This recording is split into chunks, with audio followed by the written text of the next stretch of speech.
No vídeo de hoje nós vamos falar sobre livros muito bons, mas que nos deixam mal.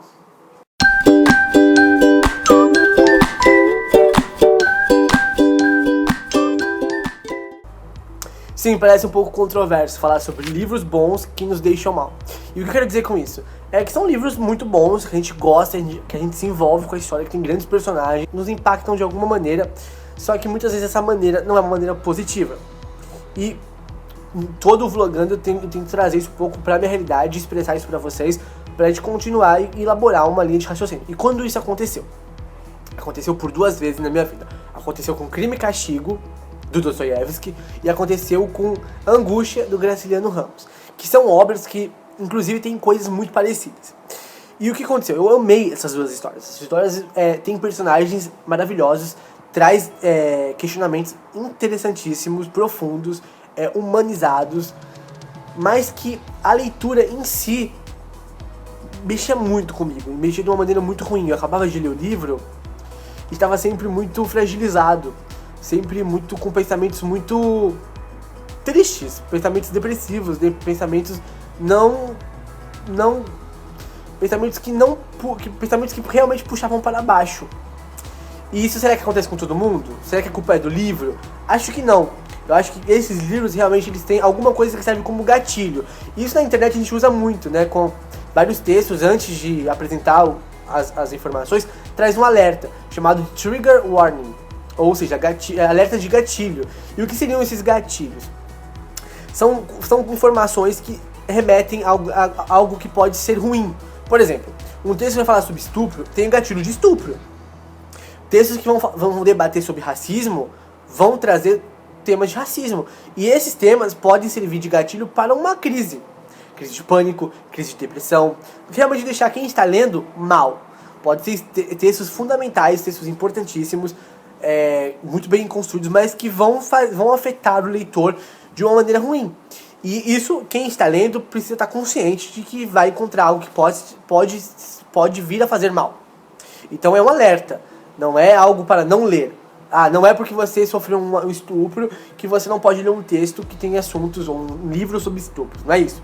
Mas ele acaba te informando, ou seja, você vai fazer algo consciente. Você vai avaliar, eu estou apto para isso? Esse é um assunto que está muito recente? Eu estou pronto para, mesmo ao final do texto, ao final do livro, não sair mal da história, sair um pouco fragilizado? Ou não? Não é o momento para isso. Não estou em carne viva, não vai ser bom, não vou conseguir absorver aquele conteúdo de uma maneira positiva. Então, esses avisos, eles servem justamente para alertar o leitor e o leitor seguir ou não de maneira consciente naquele texto. Só que os livros não têm trigger warnings, não tem avisos de gatilhos. E aí eu fico também questionando quais foram os gatilhos de Crime e Castigo que me afetaram tanto. Eu realmente não sei. Realmente eu não reconheço. Os textos vão falar sobre morte, vão falar sobre assassinatos, vão falar sobre personagens que se veem em momentos muito conflitantes. Momentos depressivos, momentos de escolha. Né? E são personagens em ambos os livros que andam na corda bamba entre a normalidade e a loucura. O que a sociedade procura deles e o que realmente eles são. E talvez, né, nesse balaio de gato tenha algum gatilho que eu não reconheço ainda, que me afeta muito. Mas os livros, por serem muito semelhantes e por terem me afetado de maneira muito semelhante, eu sei que tem elementos ali que me afetaram. Só que aí, isso é algo que realmente dá pra gente debater. Por exemplo, o gatilho pode ser algo mais variado. Isso não tem como nenhuma obra, nenhum texto dizer qual o gatilho, porque isso é muito subjetivo, muito pessoal. Mas existem gatilhos universais, né? Preconceitos, estupro, racismo, homofobia, aborto, são todas coisas universais, né? São coisas que a gente sabe que existem e que são traumáticas por si só. Então, pessoas que passaram por isso, por situações conflitantes, eu fico me questionando se livros também poderiam vir com trigger warnings, com esses avisos. Aí você fica pensando, será que isso seria spoiler? Não sei, mas eu acho interessante, e muitas vezes não tá na sinopse, né? Às vezes não tem nem como estar na sinopse, mas eu fico pensando se não seria interessante os livros vierem com esse aviso, pra gente poder encarar um livro de forma consciente. né? Porque aí também você pode vir a questionar, mas Thiago, será que ficar nessa...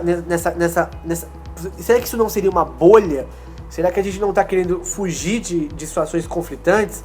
E eu acho que não. Eu acho que muitas vezes as pessoas que sofreram esse tipo de situação, e elas estão justamente nessa grande batalha, elas estão fazendo terapia, elas estão fazendo análise, elas estão procurando psiquiatras, ou seja, fazendo esporte, elas estão em movimento, né? Elas estão em jornada, né? Elas estão no processo de cura, de superação, realmente, desse trauma. E às vezes, se deparar com aquele gatilho, de uma maneira muito recente, não vai ser produtivo, né? Vai ser tipo, volte 3 casas. É igual uma tatuagem. Você quando faz o contorno lá e depois você vai colorir, você não pode colorir logo em seguida, porque tá em carne viva. Você tem que esperar cicatrizar pra depois ir lá e mexer. E é um pouco assim com os processos dolorosos da gente.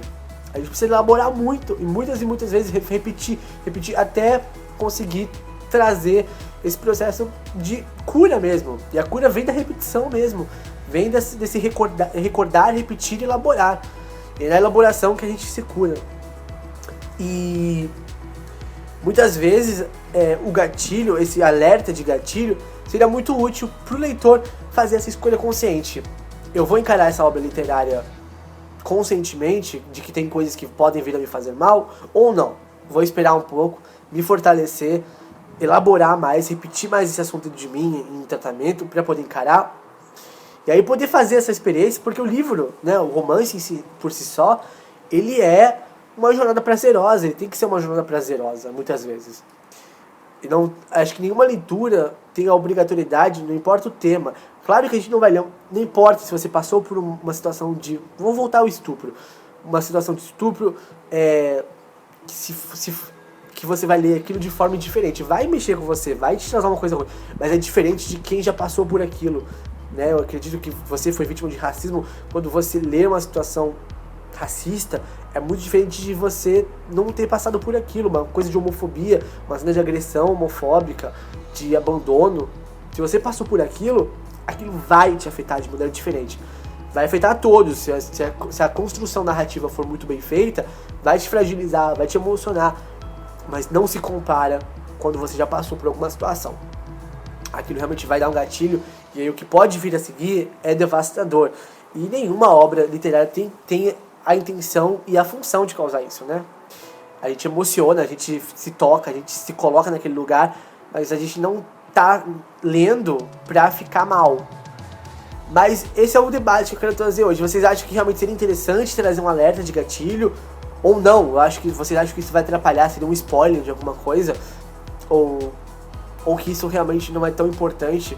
De outras maneiras ou então colocar na sinopse mesmo algumas situações que estão por vir naquele livro. Enfim, fica aí o debate.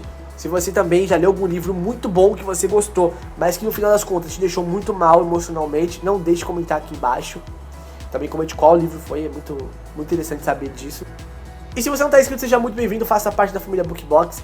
Se gostou, dá o seu like. E se não está inscrito, seja muito bem-vindo à família BookBox, já falei isso. E é isso. Um beijo, um abraço, um aperto de mão. Tchau, tchau. E se eu te falasse pra não confiar nos booktubers? Ah, esse povo, ó...